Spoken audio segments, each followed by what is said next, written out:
Parade ময়দানের 22 বছর তাফসীর মাহফিল করেছি, আর আজকে তো এখানে 26 বছর পূর্ণ হচ্ছে। সুবহানাল্লাহ।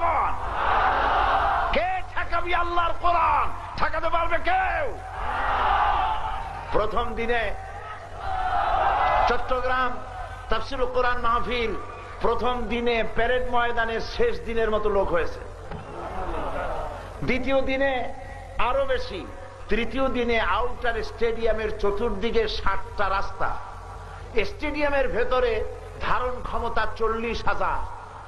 স্টেডিয়াম ছেড়ে দেওয়া হয়েছে মেয়ে লোকদের জন্য। শেষ দিনে মাগরিব হওয়ার সাথে সাথে স্টেডিয়াম পূর্ণ হয়ে গিয়ে পাশের একটা রাস্তা দখল করেছে মেয়ে লোকেরা। আউটার স্টেডিয়াম এবং 6টা রাস্তা ভর্তি হয়ে গিয়ে মোনাজাত করেছি রাত 11টায় যখন, তখন কার্যত গোটা চট্টগ্রাম সিটি অচল হয়ে গিয়েছে। স্থানীয় পত্রিকা লিখেছে 12 থেকে 15 লক্ষ লোকের সমাবেশ হয়েছে। প্রথম দিনে 7 জন, দ্বিতীয় দিনে 9 জন, তৃতীয় দিনে মোনাজাতের